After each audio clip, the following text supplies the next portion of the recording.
Hello, Bay Broncos. It is Friday, September 30th, the last day of September. It's hard to believe that tomorrow's October, and it really does feel like we've entered fall. It's warm in the afternoons and nice and cold in the mornings. I kind of like it.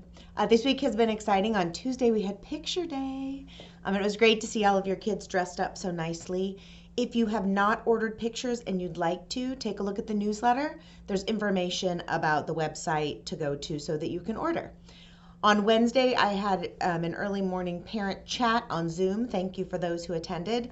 Parent chats are really just a time for you to ask all of your questions. So I hope we get some more parents next month. Also, if you have questions, you can email and reach out to me. Wednesday evening, we had our Title I night. So again, thank you to those who attended. And on Thursday, we were out at 1:30 so that teachers could do some additional professional development about our new science curriculum. Next week is conference week. So on Thursday, students get out at 12:45 so that teachers can hold afternoon conferences. And on Friday, there's no school for conferences. So if you have questions about your conference, please reach out to your child's teacher. All right, everyone. I get to read part 2 of Areli is a Dreamer today. So if you remember from last week, she was moving to America to be with her mommy, and her papa, and her brother, who's already there. So there, we see her journey. Mama cried very hard when she saw Areli. Areli ran to her, but Mama didn't look like her picture at Abuela's house.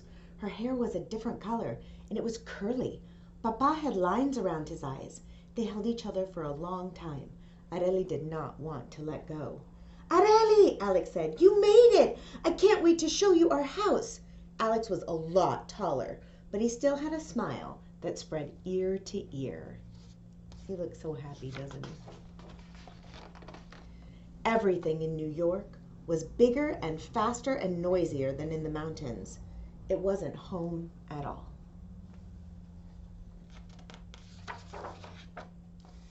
Areli had to go to school, but the teachers did not know her name. She couldn't speak English, and when she tried, the words came out all wrong. She made friends with the other girls who could speak Spanish, but she couldn't stop kids from teasing her. Areli's an illegal. They should take her back to Mexico. Areli can't read. She's so backward. Her mom cleans my house. She's our maid. Areli was ashamed.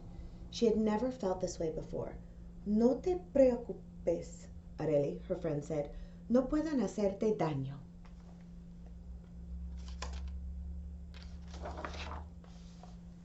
She went home that night. Areli asked her mother what the kids meant when they said she was illegal. Illegal means against the law, her mother began. I'm not against the law, Areli said. Of course you're not, said her mother, but you were born in Mexico, so even though you were growing up here in America, you are not a citizen of this country. Do I get to be a citizen someday? Asked Areli. I hope so, mija. I hope so. Her mother wouldn't say anything else. So Areli asked Alex why she needed to be a citizen. If you're a citizen, you can do whatever Americans do, he said. What if I'm not? Areli asked. She wasn't sure she wanted to hear the answer. Then I guess you could be taken back to Mexico, said Alex. He wouldn't look at her. Without us. Areli didn't understand, but she knew she should stay quiet about her first home in Mexico. She did not want to be sent back to Mexico all by herself. She did not want to break the law just by being who she was. It sounds like a really scary thing for Areli, right? She wants to be with her family, as she should.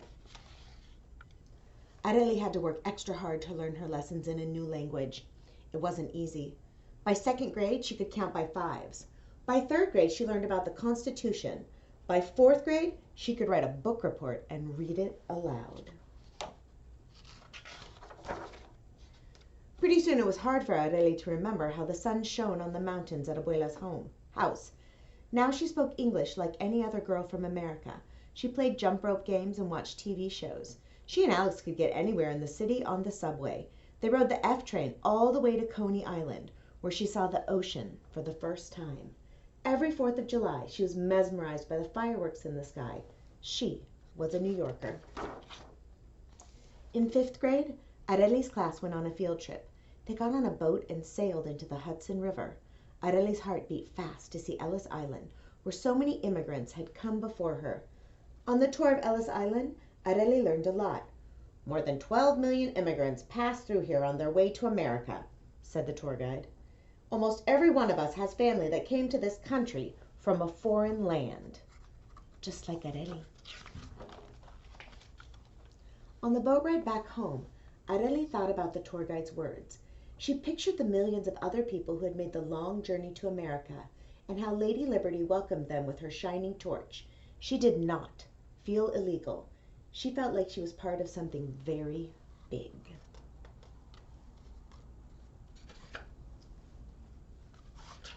Sticky pages. On Saturday, she called her abuela in Mexico. "Are you working hard?" Abuela asked. "Very hard," Areli said. She told Abuela all about Ellis Island. "Those immigrants are part of America. Remember when you said I might have a brighter future here, Abuela? I think I understand now, and I think you were right."